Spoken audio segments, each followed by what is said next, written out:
Hello guys, this is your friend and we are back with a new fanfic. Which is what if Naruto became Emperor of the West and lived to destroy Konoha Part 3. And if you enjoy this fanfic then please press the like button and subscribe to my channel for more fanfic like this. And now let's start the fanfic. Can't believe that it's been a year since Hinata and I had granted the 4 clan heads asylum, and a lot has happened since then. Where to begin? In the 6 months since they had arrived, the Hyuga and the Inoshika Cho had integrated themselves into the empire without incident. First off is the younger Inoshika Cho. Just like Inara, Shikamaru and Tamari had become a couple. Once Gaara found out about this while inspecting the Suna consulate, Shikamaru led him on a chase throughout the imperial capital, Gaara trying to catch him with his sand so he could crush him. It took both Tamari and Kankuro to calm him down, Tamari explaining that both her and Shikamaru were dating, and has been for quite some time. Even I did not know about them being a couple until recently, which did not surprise me in the least. Like I said in the meeting regarding the refugees, the Nara are attracted to, and can attract, feisty women. For Ino, she enjoys being a medic nin. Both her and Karen had struck up a friendship while Ino studied under Hinata. What was more surprising was the fact that Ino is now dating Haku.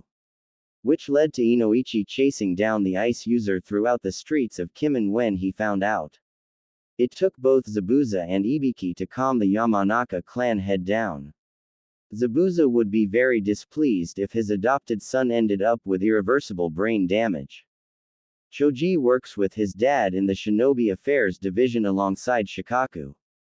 The Akamaiki also reopened their restaurant in Kimen, which has become a popular eatery in the imperial capital.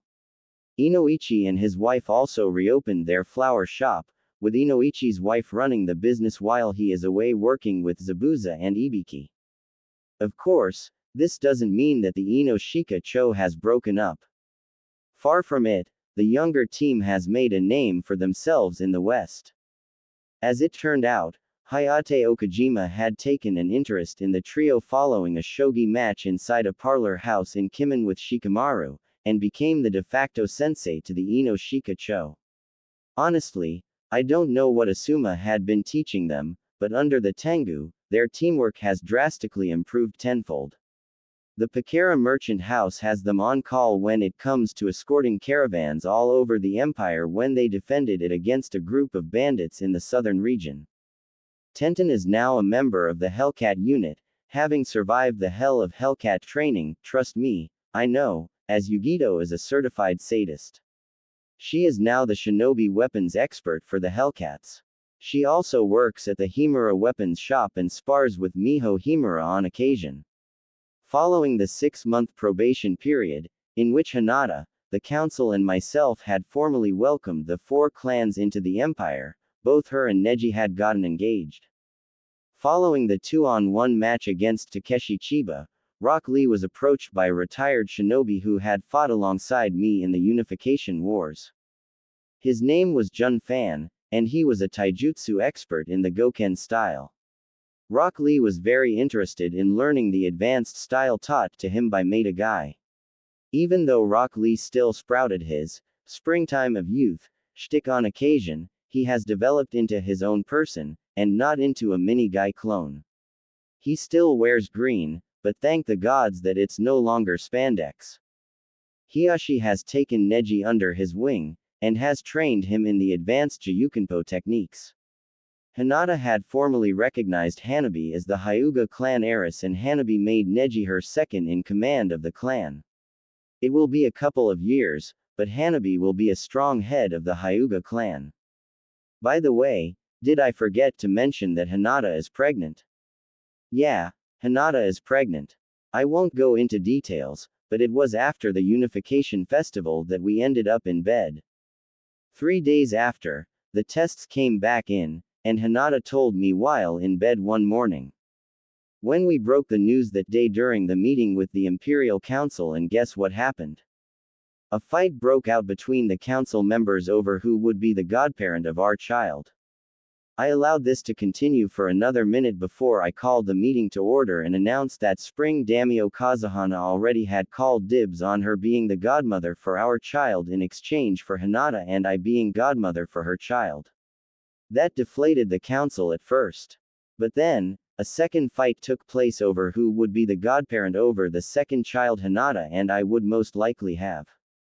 Seriously, most of the time, they are not usually like this. Hinata's Diary. Entry 1. Naruto and I are officially parents. It's been 3 days since our return from the hospital. Outside, I can hear the celebrations continue, the people of the empire celebrating the birth of our child. Our first child was a boy. The Namikaze dynasty has its heir to the throne. Naruto and I named him after his father, Minato. Minato Uzumaki Namikaze. As it turns out, I wasn't the only one pregnant. Tenten was also pregnant at the time, but she was 3 weeks along before me. Neji was the father. She had her child about 5 weeks before mine. Neji and Tenten agreed to name him after his late father, Hizashi. Hizashi had the Byakugan. Minato didn't. More than likely, he will have the Rinnegan. If we have a second child, they would more than likely have the Byakugan. Dad, on the other hand, couldn't be any more happier. He has a grandson and a grandnephew to spoil. Koda and Kokura were virtual godsends in helping me with my impending motherhood. Aside from them, the council visited Naruto and I to check out little Minato and offer their best wishes. Right now, Koyuki Kazuhana is here, staying in the palace, like she always does whenever she arrives, and she is giddy with delight. She and Naruto are doting over Minato at the moment. When Minato was born, Naruto made a promise to me.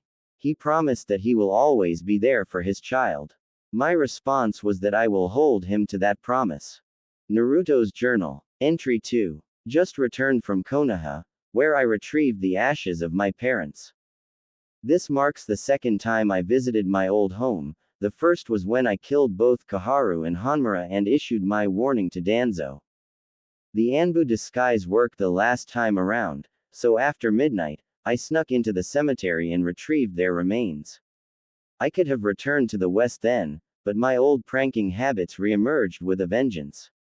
So I raided the armory and pilfered it of every single exploding tag and placed them on the Hokage monument, after spiking the old hag's sake with laxatives. When I discovered I had some left over, I also placed them inside Ichiraku's ramen stand as payback for serving me poison-laced ramen on my birthday up until my banishment. Once the tags were secured, I retreated back to my father's estate and used the Hiraishin to teleport myself out of the village. Once I had a nice view of the village, I activated the tags. The two Senju's heads were the first to go, followed by Sarutobi's image. It was sad to see my father's head blow up, but I felt great satisfaction in seeing the pieces of the old hag's face crash onto the Hokage tower. I retreated back to the west via the Demon's Gate, my mission complete. I presented the remains of my parents to the council, and told them that I blew up the Hokage monument out of pure spite. With the damage I done, the mountain would be pretty much useless to use for a monument in the future. The remains of both my mother and father were buried in the Uzumaki crypt in a private ceremony attended only by myself and Hinata, Takuma Uzumaki and the Uzumaki clan. Takuma took me to the side and thanked me for returning the remains of the Uzumaki princess and her husband. A couple of days later, Fu dropped off several communiques from our information network in the east. Captain Asahina reported that the village of Konoha was under martial law following my visit. As it turned out, I was not the only one inside the village. Itachi Uchiha decided to visit and screw with his brother. The detonation of the explosive tags on the Hokage monument provided the distraction for Itachi to escape. Whoops. As it turns out, the destruction of the Hokage monument was blamed on Itachi and the Akatsuki. No matter, the Uchiha traitor has his own part to play. Entry 3. Led a personal expedition to Whirlpool Country consisting of myself, Takuma Uzumaki and the 4 devas in order to retrieve several hidden Uzumaki scrolls. Hinata remained behind in the west with Minato, as did Kurama. The reason being is that I wanted to smoke Obito out of his hiding place. No, I don't plan on killing him, yet. Just a friendly chat. Obito probably knows that I have the Jinchuriki, but cannot risk coming to the west, as even he knows that he does not stand a chance against the Imperial forces there, despite his own advantages. But if I was in the east and allowed Zetsu to notify him that I was in Whirlpool, then he would come. Obito did not disappoint. He showed up, along with Itachi Uchiha, Kisame Hoshigaki, Hidan and Kazuku. Sasori and Deidara remained behind at one of their many bases. Our little confrontation proved to be very interesting, to say the least. Flashback. Ruins of Uzushiogakure no Sato, Whirlpool Country, 3 days earlier.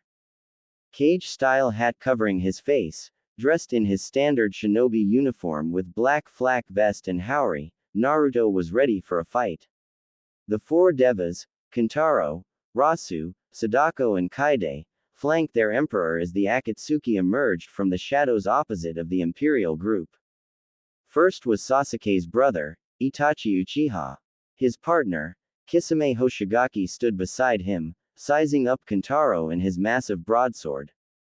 But Naruto knew that the walking sushi plate was still smarting from when he had taken Utakata from both him and the Uchiha. Next were the zombie brothers, Hidan and Kakuzu. The last time around, Sadako had fought Hidan, while Rasu fought the miserly Kazuku. The last time around, Kakuzu had 3 of his 5 hearts destroyed, while Hidan was nearly burnt to a crisp. Last, was the one whose actions had put his life into motion.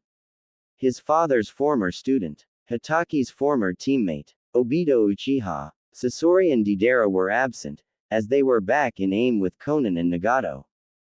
The Akatsuki mastermind watched the Emperor and the 4 devas with a wary, calculating eye. Obito was furious that this upstart had intercepted the Jinchuriki, this bringing the Moon Eye plan to a screeching halt. But he also knew that the Emperor was an unknown wielding the same dojutsu he had implanted into Nagato. And these 4 warriors who stood alongside the Emperor were in most cases, even stronger than the Akatsuki. Obito took a seat on another overturned pillar and faced the Emperor. Looking around the ruins for a moment, he turned his attention back to the Emperor. So, you're the Emperor of the West, I assume. Good assumption, Naruto replied. And you are the supposed leader of this motley crew of S-class missing nin. I am, Obito confirmed. You know, you are not what I expected from someone who has united the West. I was expecting someone much older. Sorry to disappoint you, Naruto said. Obito folded his arms across his chest. Where are the Jinchuriki? Safe within the Empire. Safe from those who wish to use them as weapons. But most importantly, safe from you and your plans. I seek only to bring about an everlasting peace, Obito said. You and I are the same. Only difference is your method of peace involves robbing the people of their free will, Naruto said. Oh yes, I know all about Operation Moon Eye. Even though he could not see it, Obito's eye narrowed. How do you know about that? There is not a whole lot I don't know about the plan, the Emperor replied. Or about you for that matter. I know that Tobi is not your real name. I also know that Madara Uchiha is dead as a doornail and that you are certainly not him. One hand reached up and removed the cage-style hat. Had it not been for the hair color being different, he would have been a spitting image of Minato Namikaze. It did give both Obito and Itachi a cause for alarm. Minato? Impossible, Obito said, taken aback. You died. Yondaime, you live, Itachi whispered. Wrong on both counts, Naruto said, looking at Obito. We have met before. I was but a newborn, only several minutes old. You came for the 9 tails that was inside my mother. You just did not expect my father to seal the fox inside of me, didn't you? Obito Uchiha. Itachi blinked. The head of the Akatsuki was a fellow clan member thought to have died. Obito ignored the fallen Uchiha prodigy as he focused on Naruto. Naruto Uzumaki, you've grown. That I agree, Naruto replied.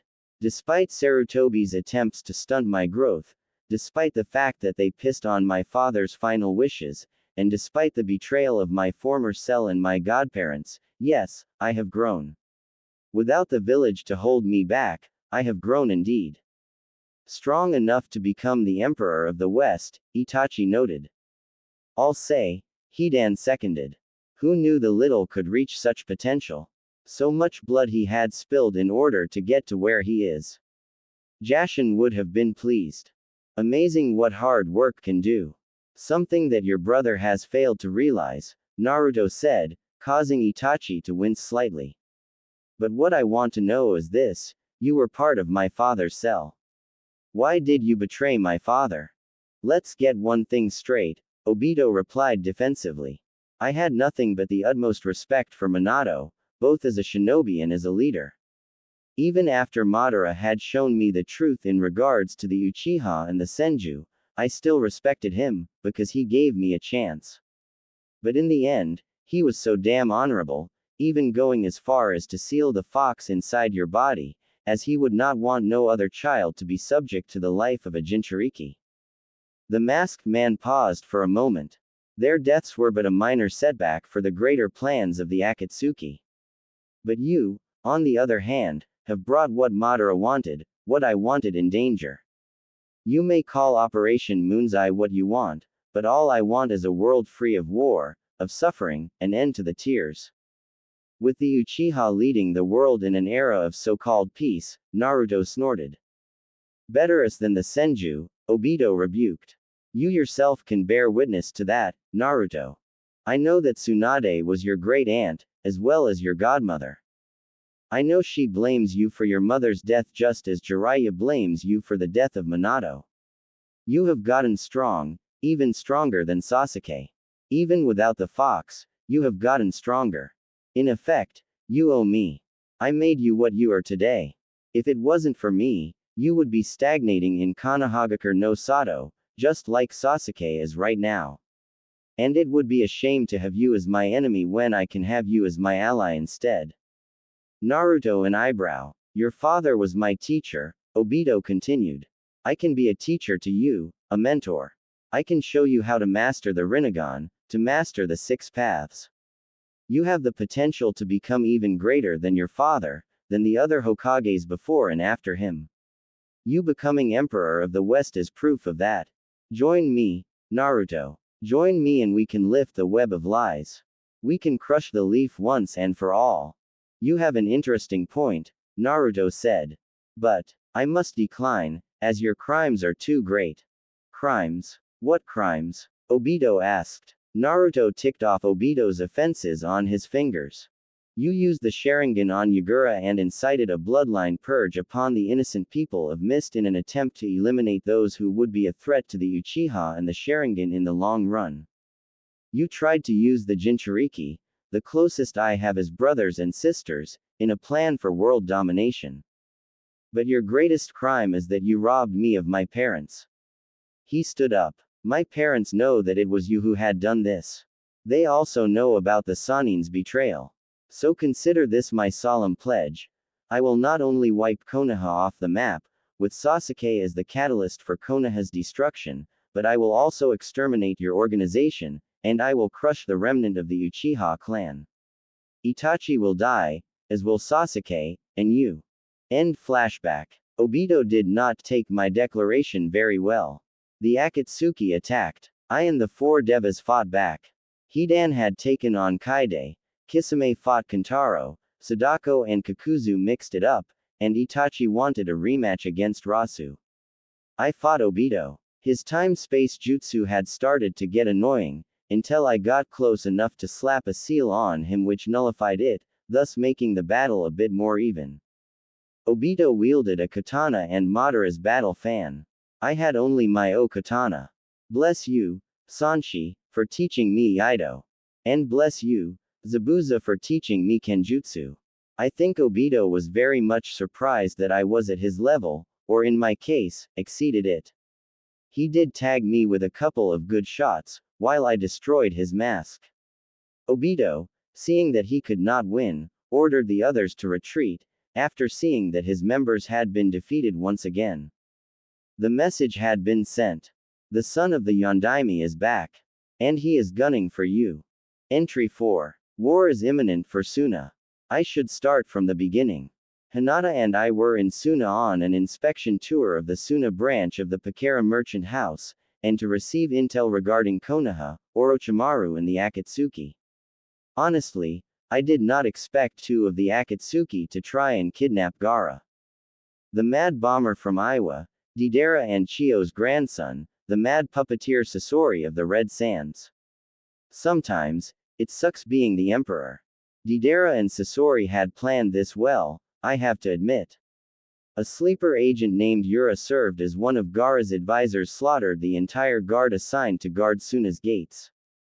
I confronted him along with Baki shortly after Deidara and Sasori infiltrated. He was strong, but he was no match for me. Once he was dealt with, I took on Sasori. God, did that guy love his puppets.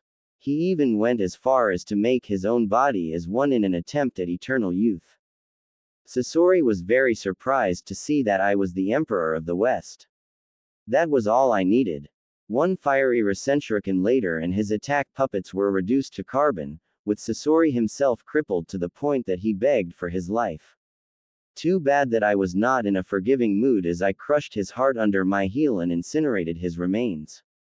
With Sasori dead and gone, I had to see how Gaara was making out with Deidara. I arrived just in time to see Deidara on the back of a giant clay bird dodging Gaara's sand.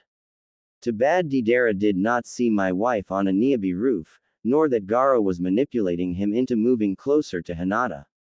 When Deidara was close enough, Hinata struck. I think I'm rubbing off on her. She leapt into the air and blasted him off of his clay bird with a scorching deadly tempest. As she fell back to the earth, I caught her while Gaara caught Deidara in his sand. One sand burial later, and Deidara was no more. I had a feeling that Zetsu had seen the battle and had hightailed it out of Suna to report it to Obito. Which meant that we will soon have an invasion on our hands.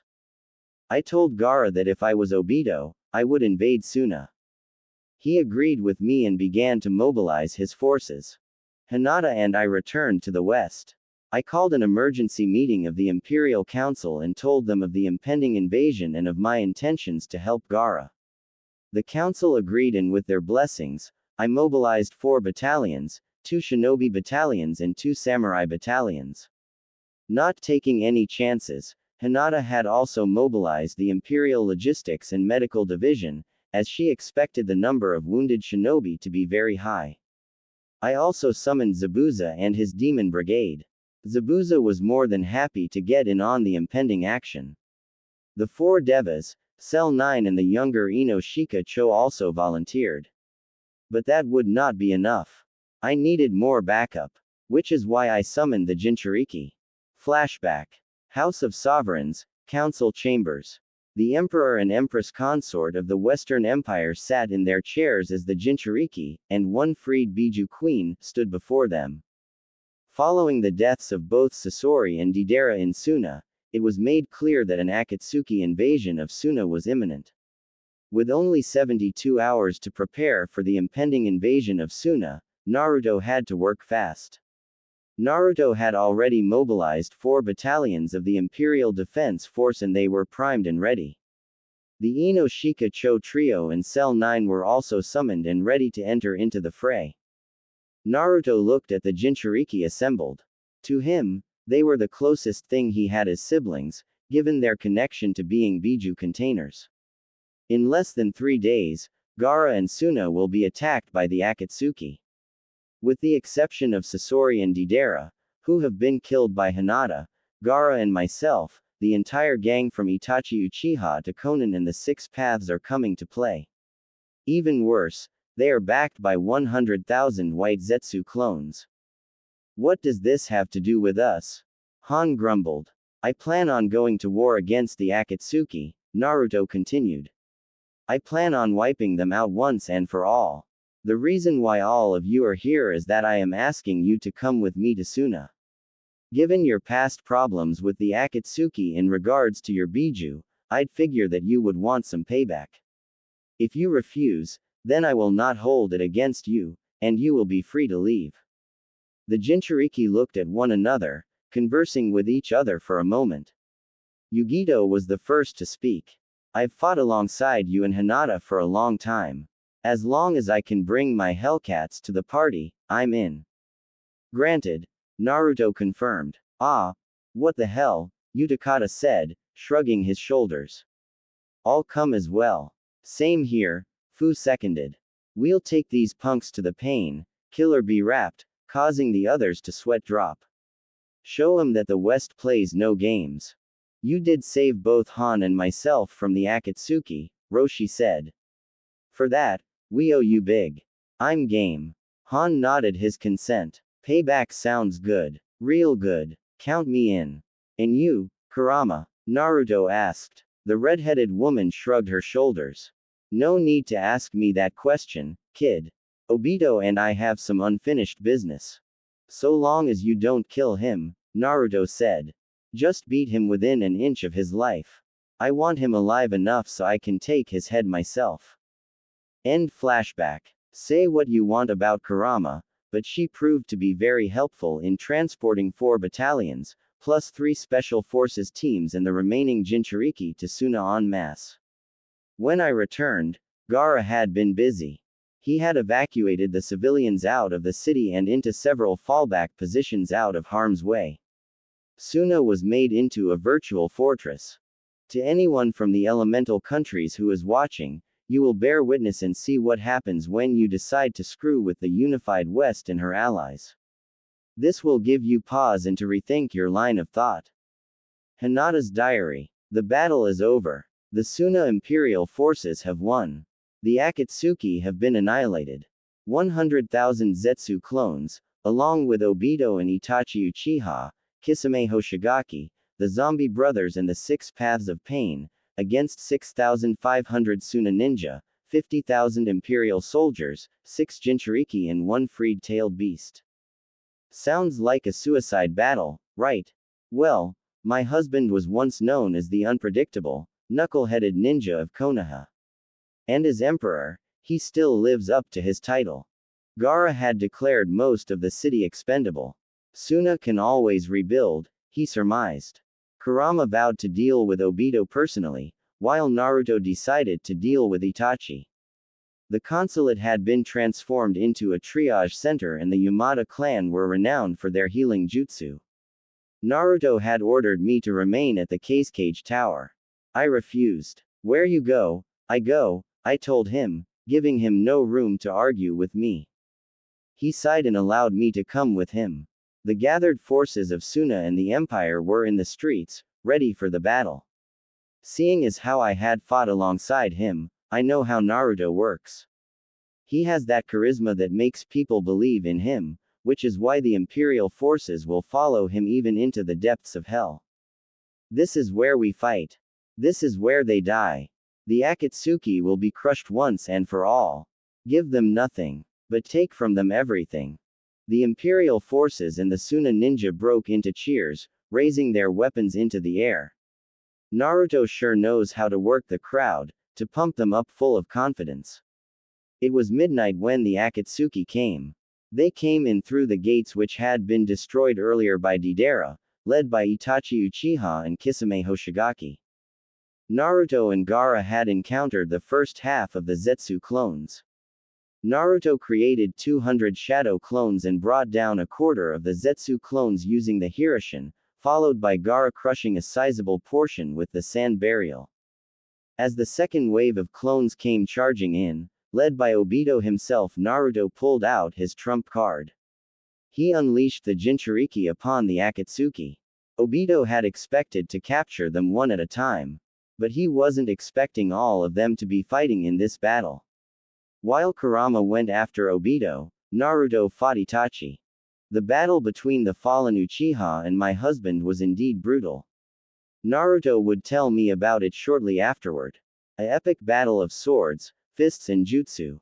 One city block was incinerated with Itachi's Amaterasu alone. Another was razed to the ground by Naruto's deadly tempest. But Naruto would gain the upper hand in the battle when he feigned weakness and allowed Itachi to transport him inside Tsukuyomi. Then he activated his Rinnegan and released himself from Tsukuyomi by using a specialized seal he had created. During the battle, he had gotten close enough to slip it on Itachi's back. It also had the desired effect of destroying Itachi's Sharingan eyes. Naruto retrieved his sword and disemboweled Itachi. Kurama, in the meantime, had beaten Obito within an inch of his miserable life and ripped out the Rinnegan. She would not kill him, as Naruto deserved some payback for what he had done to his family. Zabuza also came out on top in his match against Kisame. He was injured after Kisame scratched him with Samahata, but he would survive. Zabuza's demon unit left a path of destruction in their wake. A and B were pretty much indestructible together, as the pile of Zetsu corpses could attest to the fact. Yugito and her Hellcats showed no mercy. The Ino Shika Cho trio and Cell 9 had a combined total of 300 kills. Both Rock Lee and Neji were injured in the battle and were taken to the Cage Tower to be treated. Hayate Okajima would be pleased greatly as to how the Ino Shika Cho had came out. Jun Fan and Hiyashi would be proud of Rock Lee and Neji respectively. The four Devas took on the Six Paths and Konan. Nagato had attempted to destroy Suna with a Shinra Tensai, but was stopped by Kintaro and Rasu. Kintaro had heaved Rasu towards the human path and electrocuted him. Chakra rods also are excellent conductors for electricity, so much so that the feedback ended up killing Nagato. The elite guards had defended the Kazakage Tower along with Tamari and Kankuro. Utakata and Fu also assisted in defending the tower. Han and Roshi were like a force unleashed. Han's steam armor made him invulnerable to Zetsu's attacks. I think those two killed more than the rest of the Jinchuriki combined. Like Naruto, Gaara was on the front lines, enveloping the Zetsu clones in mass sand coffins, and destroying them with the sand burials. Shukaku had boosted Gaara's killing abilities 100-fold. While Naruto was fighting Itachi, I assisted the elite guards. My kill tally was up to 120 Zetsu clones. Not too shabby if I say so myself. After Naruto had eliminated Itachi, he reunited with Gaara and the others, and pushed the remaining Zetsu clones into the town center. Out of a force of 100,000 clones, only 300 remained. Naruto gave the order, destroy them all. And that we did. Once Naruto and Gaara had claimed victory, Naruto had retreated to the Cage Tower. Once behind closed doors, he passed out from chakra exhaustion. Gaara and I carried him to the Kazakage office, and allowed him to rest. The Akatsuki invasion of Suna is officially over. Sunagakure no Sato, Wind Country, 3 days after the conclusion of the Akatsuki invasion of Suna. It would be 3 days before Naruto regained consciousness. Oh, my head. His headache was soon gone as he felt the effects of the mystic palm jutsu. He recognized the touch in an instant. Hinata. Yes, love, it's me. Naruto slowly opened his eyes. He found himself stretched out on the couch inside the Cage's office. Hinata was by his side, looking just as worn out as he was. The Emperor rose to a seated position. How long was I out? Almost 3 days. It's early evening, Hinata replied. You should take it easy, Naruto. You're still exhausted. I know. My reserves are at least half full, so I should be okay. What's been happening? Hinata sat down next to him. After the battle, I sent back word to the west that we had won. Ryuji and Haruka had ordered all Pakara merchants in the area to deliver food and aid to Suna.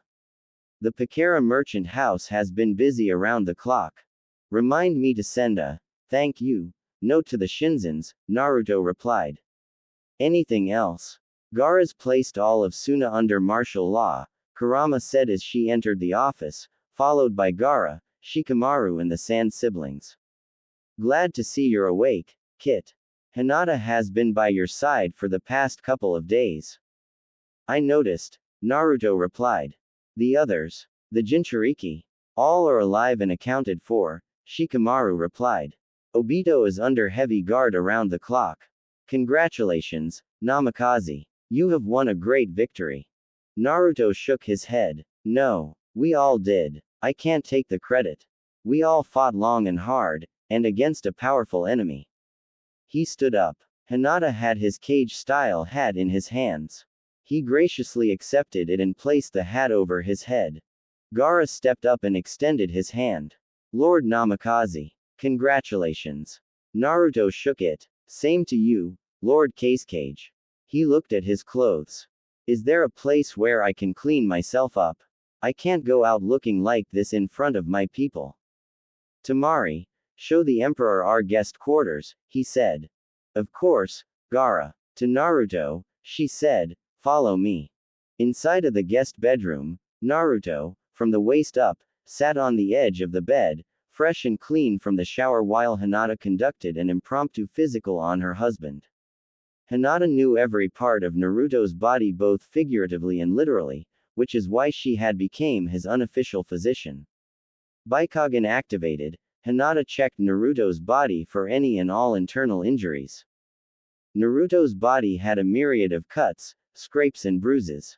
Even though Kurama was no longer his tenant, he still had the healing factor, a parting gift from the Nine Tails, which came in pretty handy, and still proved to be useful even now. Despite being the Emperor of the West, he was a hands-on type of ruler, which earned him the respect and admiration of his council, his subordinates and subjects. The battle with Itachi and Obito had taken a lot out of him, and he would not be ready to travel for a couple of days, which meant that he would have to wait until his chakra reserves were back to full capacity. Shikamaru, Nara and Tamari were going over the reports following the battle. Half of Suna is wrecked from the battle, but it's nothing that we can't overcome, Tamari said. Casualties? Naruto asked. Shikamaru looked over the reports. 0 dead, over 1,000 wounded from the Imperial forces. 0 dead from Suna, about 500 wounded. The hospital here was full to capacity, so Matsuri ended up using those buildings which survived the battle as triage centers for the extra wounded. The Suna and Imperial medics are working in 12-hour shifts to make sure that the injured are treated and taken care of. Medical supplies? Naruto asked, wincing slightly as Hinata poked a sore spot on his arm. Not a problem, seeing as we have a nice little surplus on reserve, Hinata replied as Naruto winced slightly. Did that hurt? A little, but I've been through worse, Naruto said. To Shikamaru, he asked, how you and your teammates holding up? Bit troublesome, but we'll live, Chief, the shadow user replied. I've read the reports on the battle, and I am glad to say that all that training under Okajima has paid off, Naruto said. Both your team and Cell 9 have gone beyond the call of duty, and you both will be recognized for your actions in not only saving Suna, but also stopping the Akatsuki and more importantly, thwarting a fourth shinobi war. Thanks, Shikamaru deadpanned. The both of you are dismissed, Hinata said. Once Shikamaru and Tamari were gone, Hinata deactivated her Byakugan and continued to inspect her husband, stopping to retrieve a small canister of healing salve and rubbing it all over the various bruises. Your injuries could have been a whole lot worse, she said. Given who my opponents were, I'm not surprised, Naruto replied. I faced down 2 Uchiha. One's dead, and the other will be executed once we return home. He turned his head in order to look at his wife. I thought that medics were to stay away from the battle. I'm not like any medic nin, Hinata replied. I am the Empress Consort of the Western Empire. But most important of all, I am your wife, and I fight by your side. Seeing as how you conceal my chakra with your gentle fist, as well as causing untold levels of pain on my body, I know better not to disagree with you, Naruto deadpanned.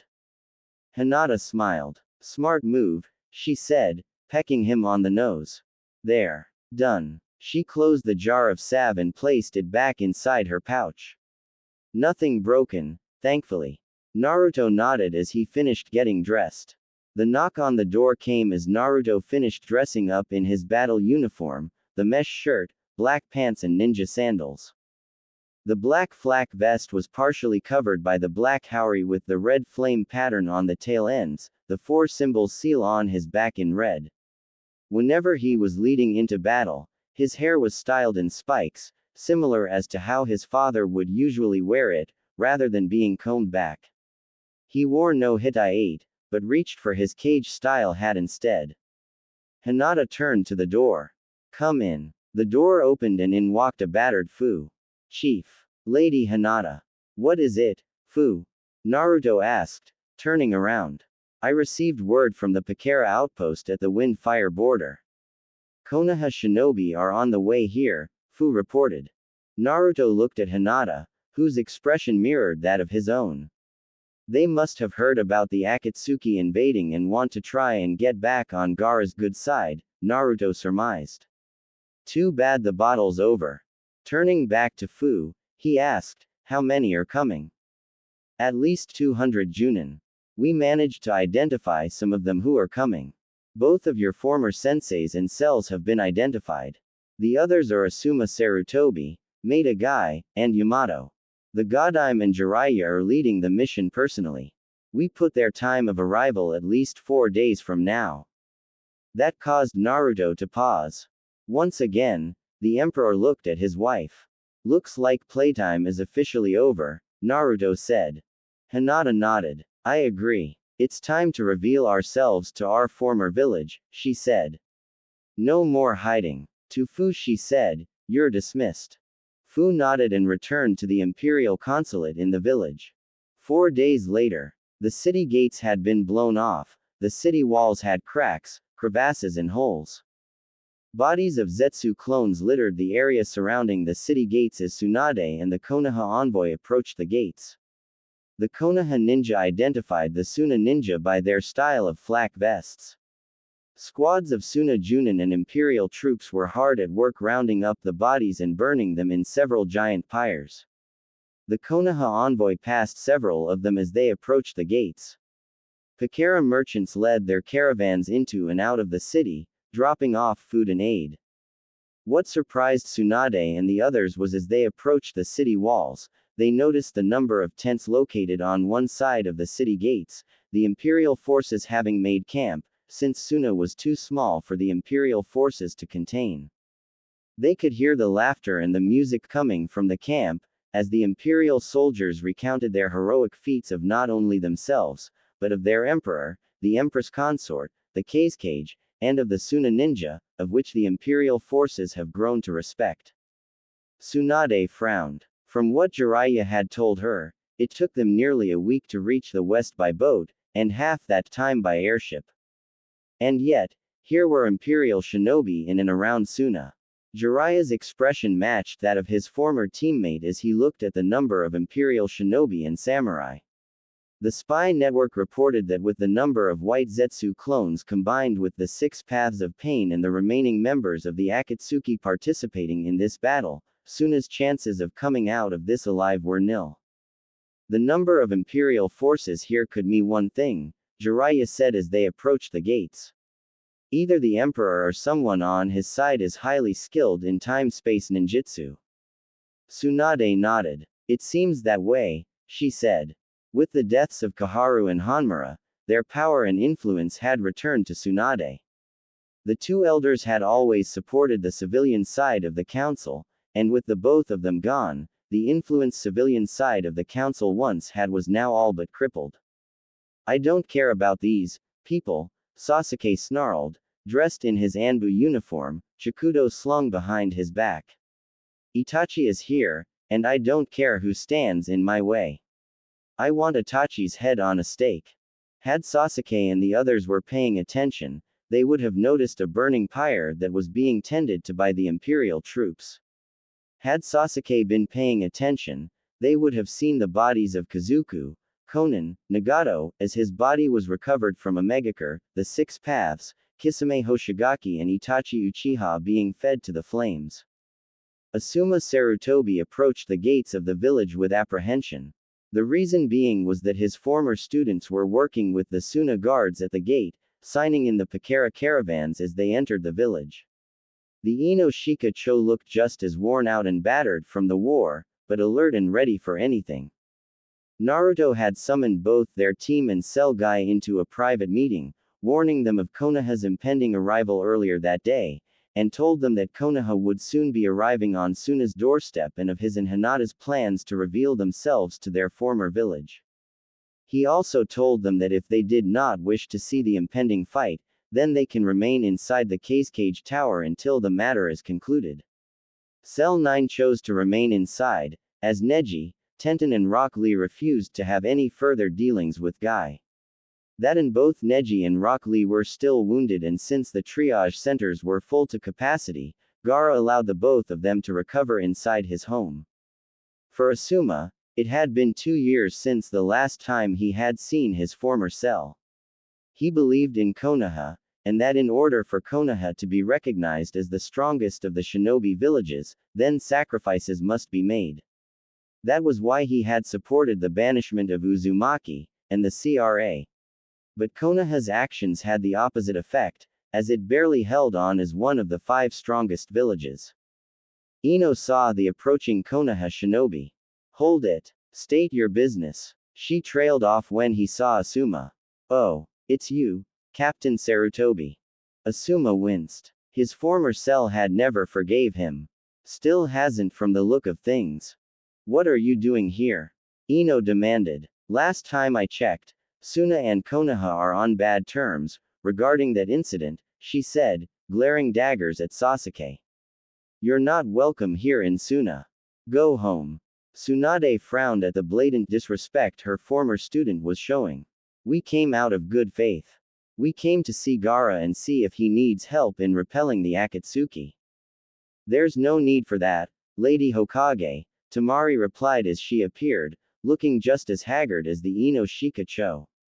"The battle is over. Has been for the past 2 days. Tsunade blinked. "So, Suna still stands," the Wind Mistress replied. "If it wasn't for the Emperor and his imperial forces, we would have been overrun. Sorry you came this way, Senju, but Konoha is still not welcome here. Take your ninja and go." "Wait." Sasuke stepped forward. "Where is Itachi? Was he here?" he demanded. "He was," Tamari replied. "The Emperor was fighting him." Without another word, Sasuke stormed forward, ignoring the calls from Tsunade and the others.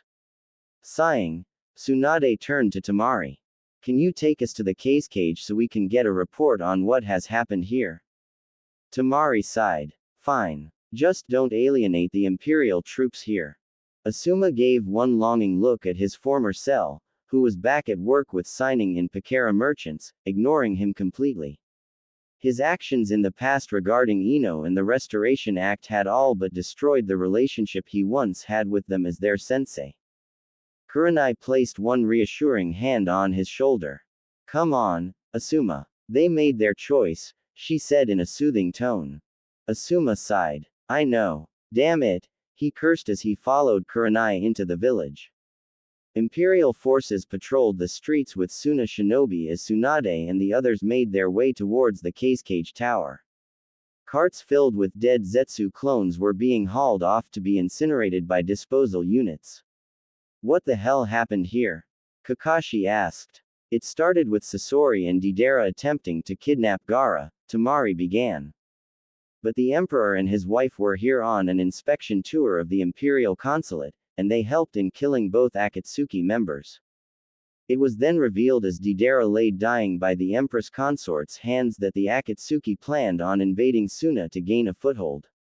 100,000 Zetsu clones, created by the Akatsuki as their main attack force, plus their remaining members against Suna's shinobi forces, with 4 battalions and 3 special forces units of the Imperial Defense Forces, with the Emperor and Empress Consort leading them alongside my brother. Our combined numbers were 80,000 to their 100,000. 100,000? That's nuts. Kiba exclaimed. You guys were outnumbered 2 to -1. Tamari smiled. True, but the Emperor and his wife has fought against twice that number when they was uniting the West. I heard that he could bring about victory from defeat. Those rumors turned out to be very true. Those 100,000 clones turned out to be a major disadvantage when in close quarters. It's not entirely impossible for a smaller force to defeat a much larger force, Shino noted. Minato Namikaze decimated Iwa's ninja force by himself in the last Shinobi War. And his son just blew his kill record out of the water, Tamari thought. She had heard rumors of the Hiroshin in action from Iwa ninja. Seeing it in action, on the other hand, was a completely different story. It was beautiful, but at the same time, very deadly. How did the Emperor manage to marshal such a force in such a small amount of time? Jiraiya asked. The Emperor is a master of time-space jutsu, Tamari replied, thus confirming both of the Sannin. To be able to transport 4 battalions of shinobi and samurai from one continent to another has to be hell on one's chakra reserves. Reaching the town square, the area was clear of the Zetsu clones. On the opposite end of the square, Tsunade saw him. The Emperor of the Western Empire. The man radiated authority, and was dressed in all black, black flak vest, pants and sandals. The sleeveless haori was also black, but had a red flame pattern on the tail ends and a second symbol which Tsunade could not see clearly. His face was concealed by the black cage-style hat he wore on his head. The Godime Hokage nudged Jiraiya. Is that him? Jiraiya nodded. That's him, all right. The Emperor of the Unified West. Looks like he's heading elsewhere. He summoned Yamato. The Mokoden-wielding Anbu commander was at Jiraiya's side in an instant. Sir. Follow the Emperor, Jiraiya ordered. Report anything out of the ordinary to myself or Tsunade. Yamato nodded and departed from the group. Tsunade gave the order to the others to help out in any way they could while she and Jiraiya went inside to talk to Gaara and the Sand siblings. With Yamato, the Imperial Consulate was a walled compound 2 blocks away from the Cage Tower. As with the rest of Suna, the compound was damaged in the fighting, but was still livable. The Imperial representative was Hikaru Shinto, Rose Shinto's uncle and an accomplished shinobi. When the invasion came, he fought alongside his emperor and empress consort, and was wounded during the fight between Hidan and Kazuku. Before Hidan could perform his ritual, it was Sadako Asahina who had made the save as she incinerated the bloodthirsty Jashinist priest ninja, reducing him to ash. The Imperial Consulate was also the place where the Jinchuriki were resting up following the Battle of the Sand. The Jinchuriki, Yugito ni, Killer Bee, Utakata, Roshi, Han and Fu, had fought valiantly in the battle which lasted for 4 hours.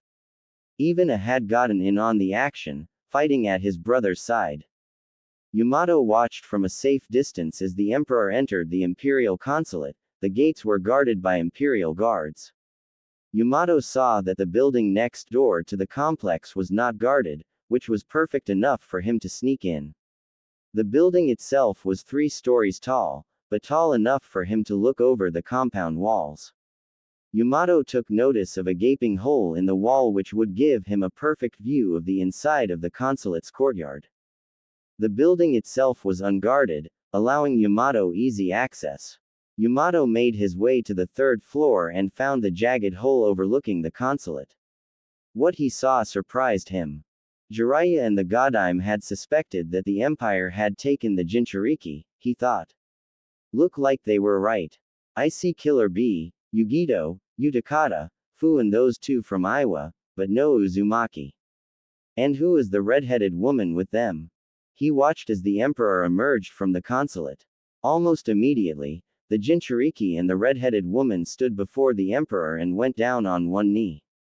Money cannot buy the honor which you all have earned through your actions during this conflict, Yamato had heard the Emperor say to the Jinchuriki and the mystery redhead. Your actions here in the past several days will forever be remembered, as you have brought much credit upon yourselves and on the unified Western Empire. As Emperor of the Imperial Nation, I declare you all national treasures of the Empire. Sir. Kurama and the Jinchuriki barked out in unison.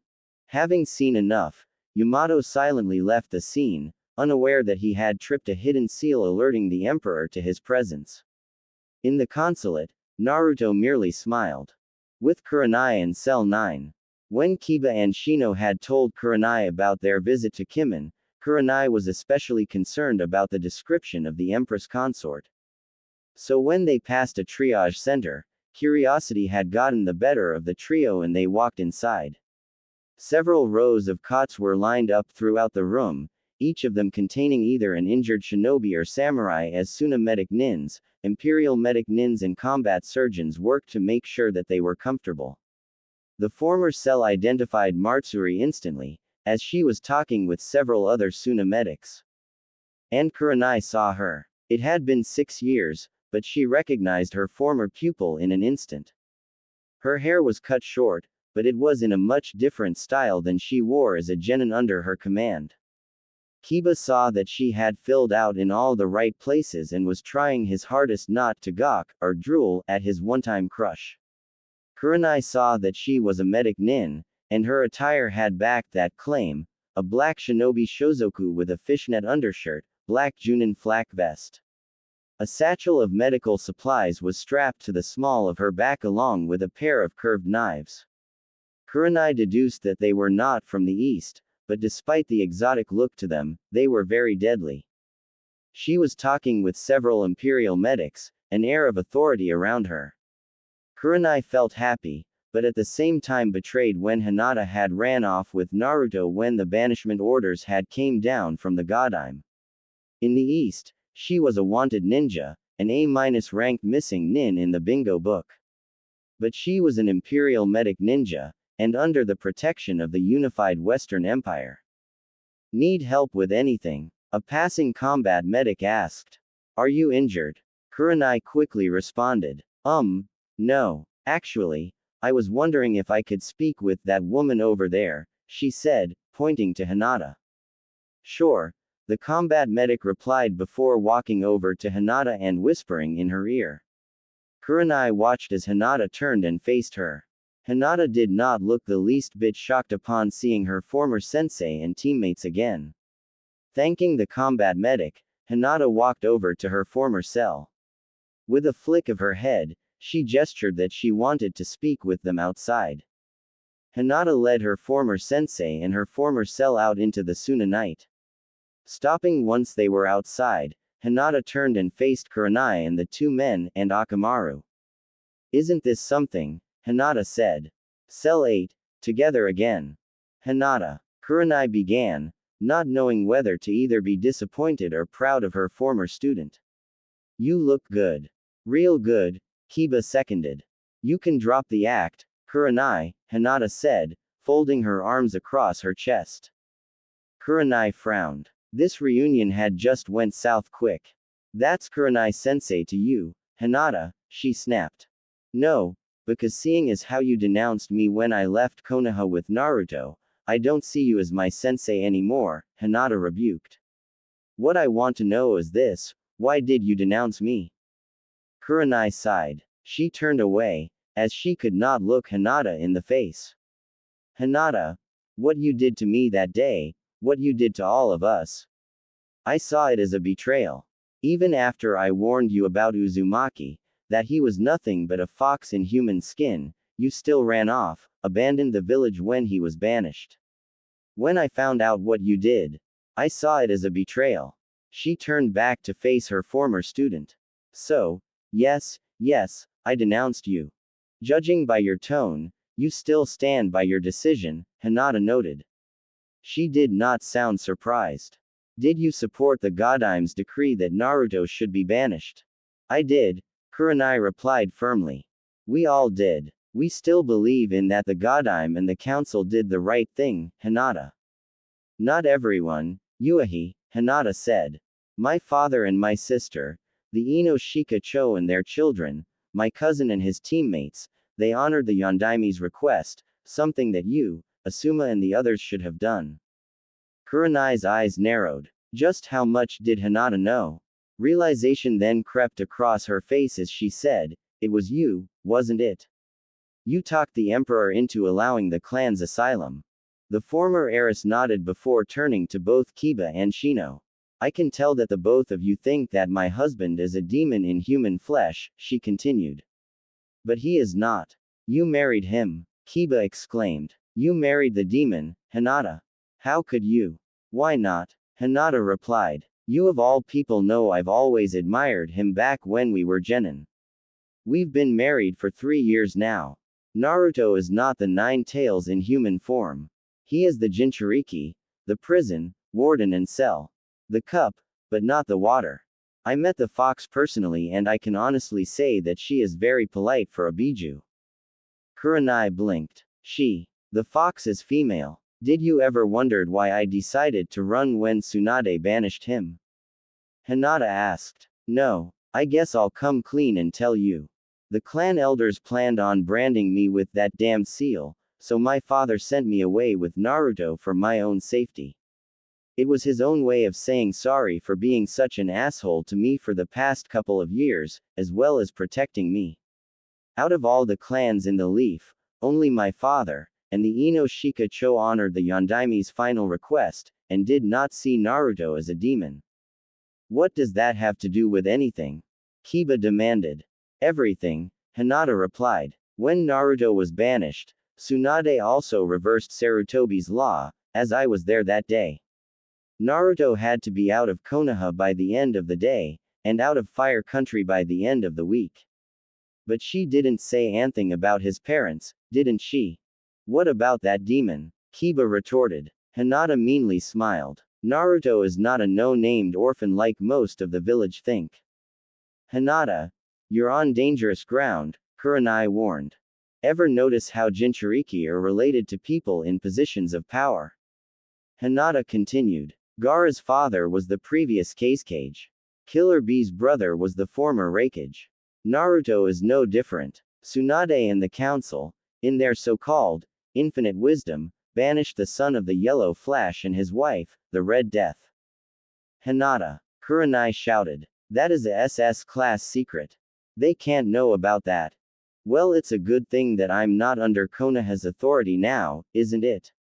Hinata retorted. Yes, Naruto is the legitimate son of Minato Namikaze and his wife, Kushina Uzumaki, who was the Jinchuriki to the Nine Tails at the time. Tsunade and Jiraiya tried to destroy all proof of his existence, but my husband is not known as the unpredictable ninja for nothing. The proof was hidden inside the forbidden scroll of sealing, which was easy for him to steal a second time.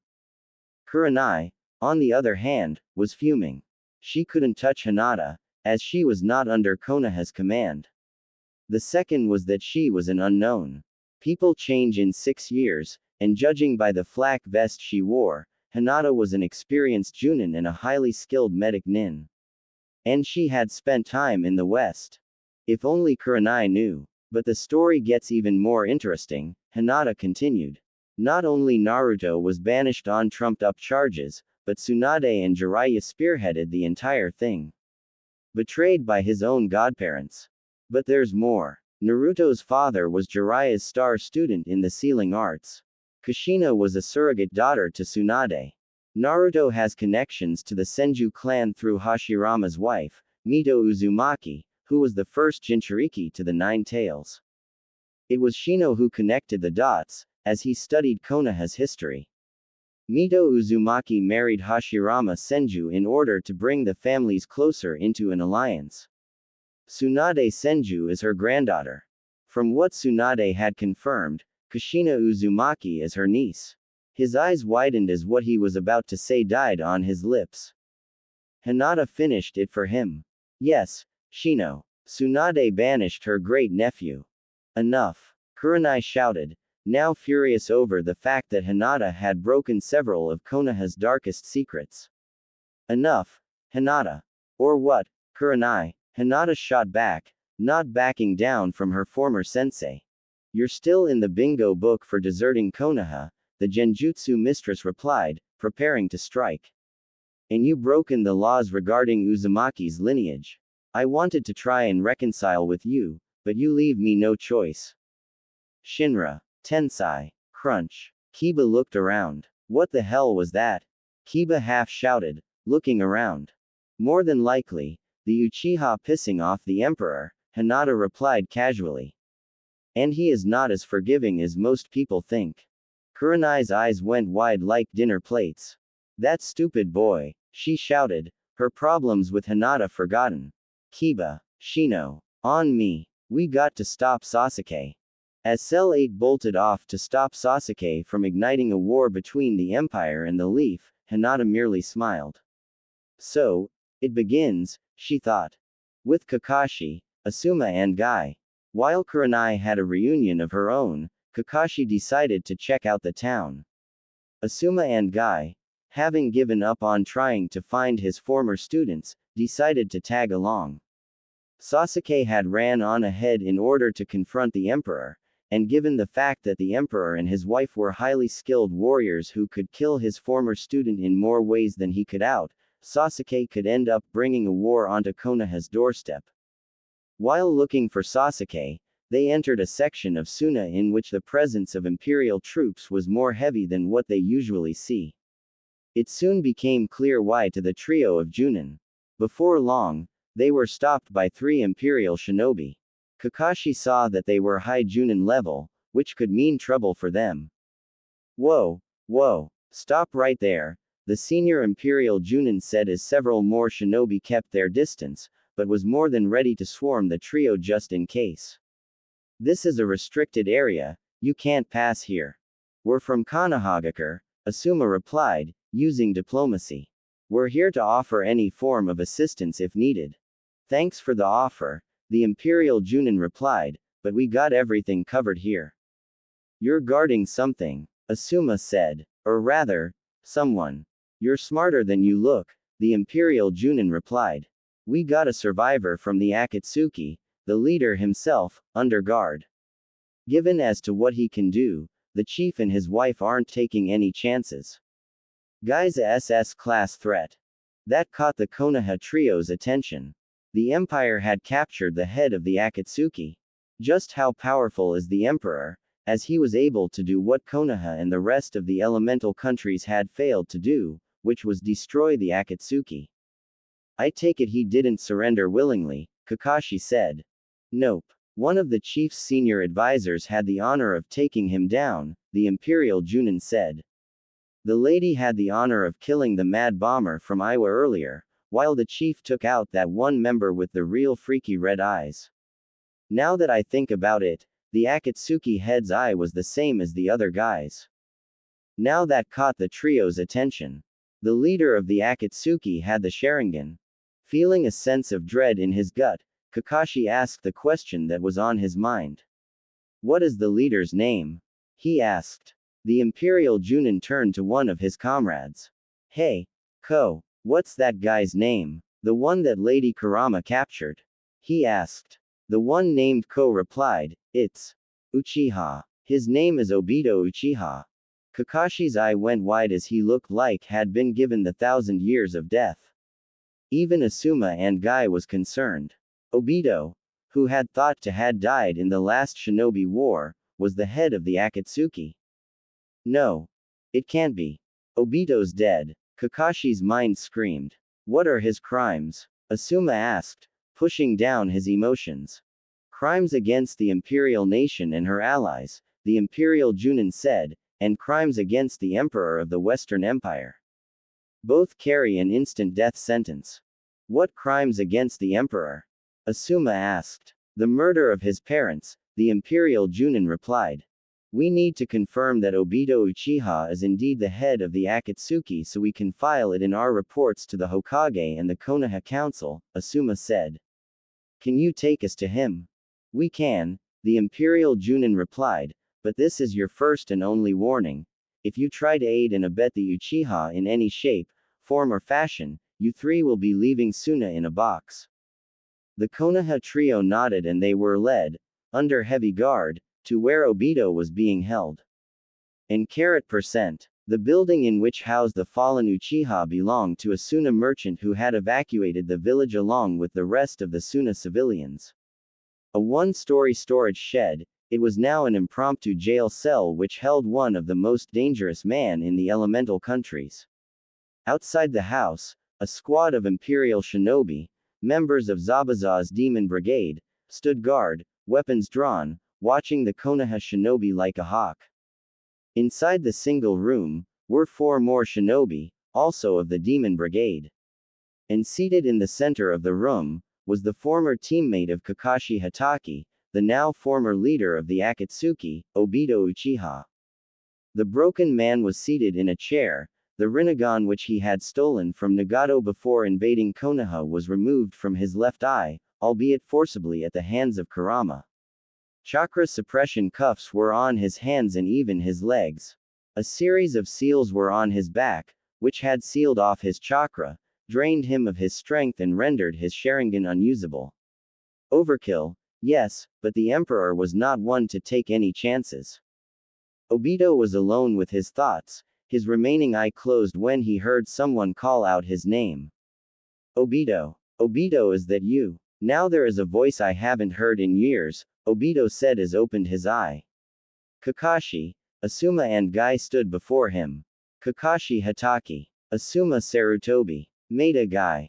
So it's true, Guy said. We all thought you were dead. Reports of my death were exaggerated, to say the least, Obito replied. Of course, that brat of an emperor will soon rectify that little matter soon. Obito, why? Kakashi asked. Why are you the leader of the Akatsuki? Why didn't you come back home? How did you survive with half of your body being crushed? I survived because of one man who was thought to have died, Obito replied. I survived because of Madara Uchiha. Madara, Asuma repeated. He should have died years ago. He's even older than Onoki. Since I have a death sentence on my head, I might as well tell you the story, Obito said calmly. And he told them of how Madara survived all these years using Hashirama Senju's DNA and had awakened the Rinnegan, of which he had implanted into Nagato without him knowing, and replaced his eyes with a spare Sharingan.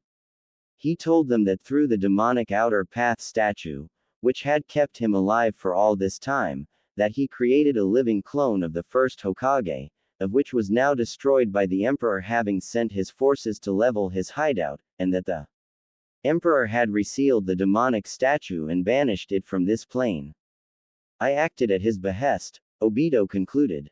And I did it willingly, per to his final wishes.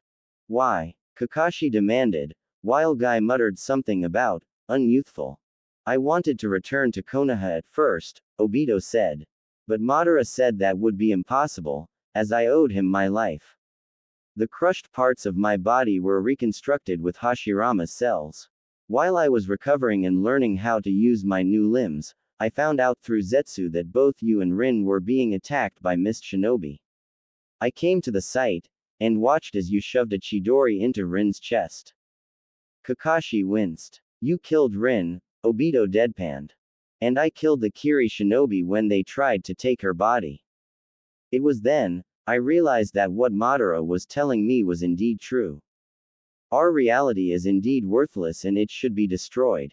In its place would be a new reality. One where there would be no war, no pain and no suffering. Madara told me about the Moon Eye plan.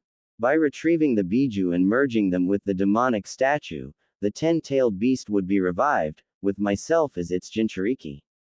I would use the power of the 10 tails to reflect the Magankyu onto the moon and place the world under an infinite Tsukiyomi. That fool Nagato truly believed that we were making a weapon powerful enough to force the elemental countries to make peace. You tried to make the world in your own image, Asuma said. By robbing it of its free will. Call it what you want, Sarutobi, Obito snapped. All I wanted was to end this world of lies. Sacrifices had been made, my clan, which I helped Itachi to destroy. Sensei and his wife. I still had the utmost respect for Minato, but he was so honorable to the end, even when I unleashed the 9 tails upon Konoha, as he sealed it inside his son. Asuma's eyes went wide. It was you caused the 9 tails to attack Konoha. All those people, the Yondaime and his wife, my mother, dead because of you. He was itching to kill the traitor himself. But now, it's over, Obito said, shoulders slumping. Madara will forever weep in the afterlife knowing that his plans will not take place. The Emperor of the West has retrieved the remaining Jinchuriki and offered them asylum within his empire. To be beaten by a little brat. We're done here, Asuma said to the Imperial Junin who had escorted the three of them here. I hope you die slowly, Uchiha, he snarled as he and the other two turned on their heels and began to walk to the door. Hitaki. Kakashi stopped in mid-step. He turned around. Come closer, Obito said. There's something else you need to know. Wary, Kakashi walked back to Obito, who motioned for him to come even closer so that he could whisper into Kakashi's ear. Kakashi complied, and Obito told him the final piece of information he had. Something which had rocked even Kakashi to the core. With that, Obito went silent. He would remain silent until the Emperor himself executed him. Upon being escorted out of Obito's impromptu cell, Kakashi had been whispering to himself, it can't be, impossible. What is it? Asuma demanded. What did Obito tell you? He told me the identity of the Emperor, Kakashi confirmed. The Emperor is Shinra. Tensai. Crunch. Asuma, Guy and Kakashi turned to the direction of the explosion. What the hell? Asuma wondered as they sped towards the source of the explosion. On the way, they ran into Kurenai and Cell 8. Kurenai said one thing which had them on edge. We have to stop Sasuke. He's fighting the Emperor now. Asuma nodded and they rushed off to stop the Uchiha from getting himself killed. As they ran to stop Sasuke, Obito's final words rang in Kakashi's mind. The Emperor is Minato-sensei's son, the student who you had forsaken. The Emperor is Naruto Uzumaki. With Tsunade, Sakura and Jiraiya, flanked by Kankuro and Temari, the cage of Suna looked at his Konoha counterpart with great disdain. Both Sakura Haruno and Jiraiya were flanking the Godime Hokage. What are you doing here? He demanded. Last time I checked, we terminated the alliance with Konoha. We came to offer any assistance in any way, Tsunade explained. But from the look of things, you already have everything under control. Gaara nodded. The battle has been over for nearly a week. The Akatsuki has been completely destroyed. Its leader has been captured by the Empire and will be executed for his crimes.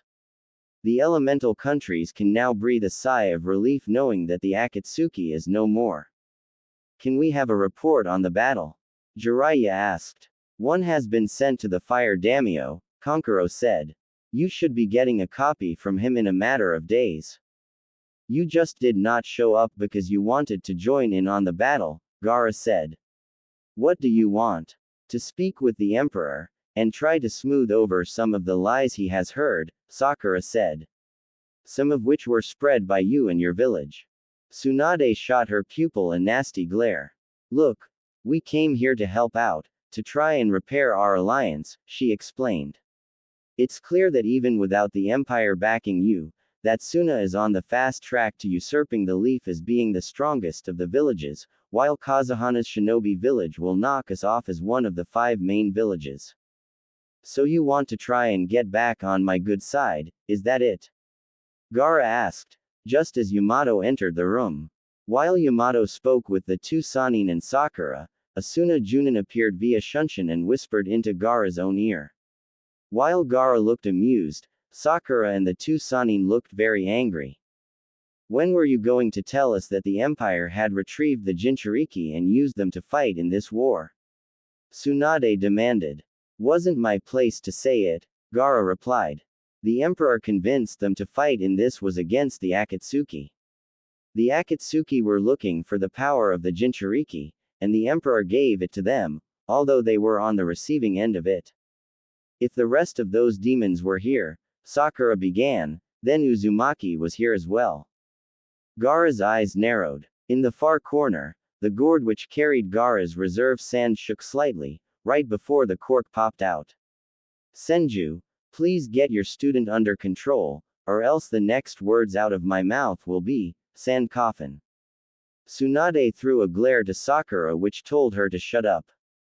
Gaara continued. Yes, Uzumaki is here, but he is in the employ of the Western Empire, and thus, out of your jurisdiction. However, I would be more concerned about the leader of the Akatsuki which the Empire has captured.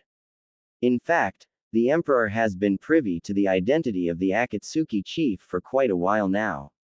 He leaned back in his chair. Tell me, does the name Obito Uchiha ring any bells?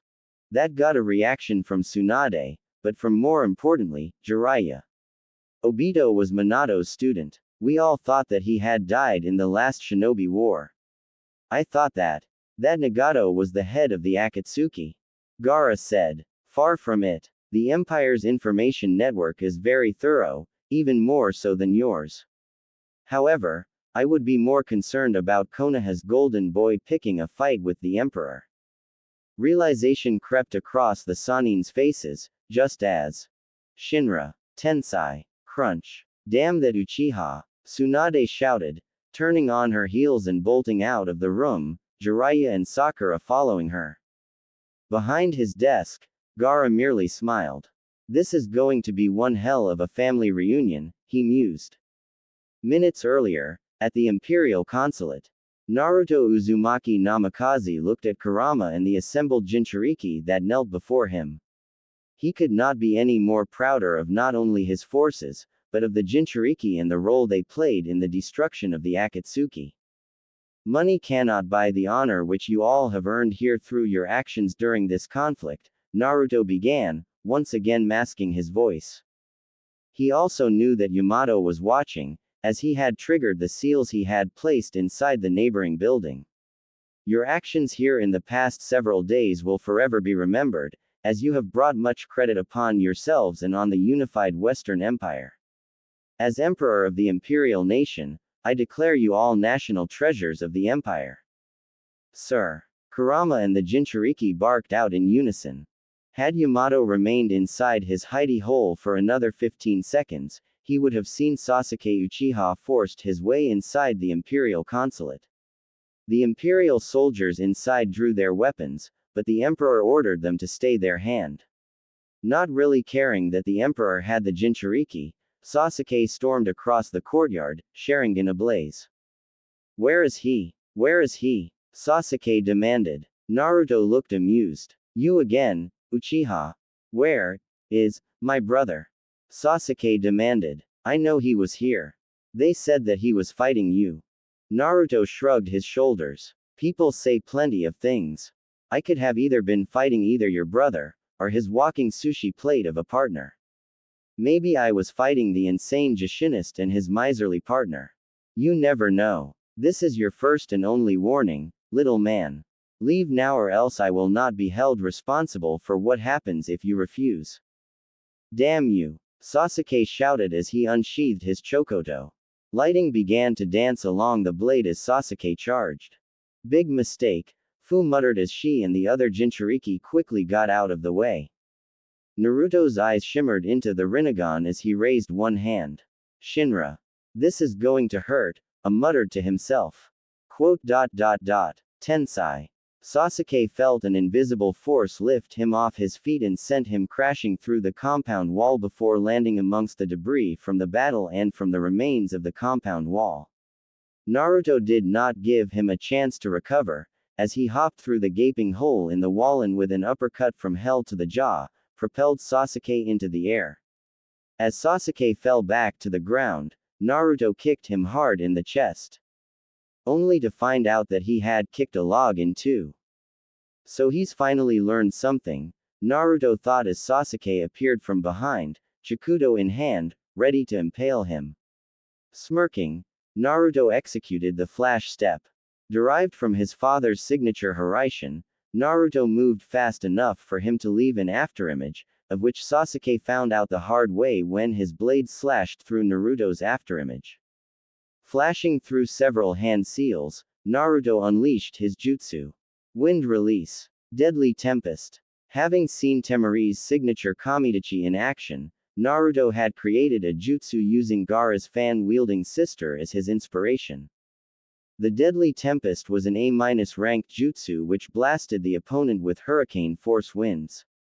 Depending on which type of element he was using at the time, the Deadly Tempest had several interesting effects. If he combined the jutsu with his fire affinity, then the person on the receiving end would suffer third-degree burns. The wind affinity was the opposite. It supercooled the air, making the person not only numb, but it slowly drained their chakra. Sasuke was hit with the latter.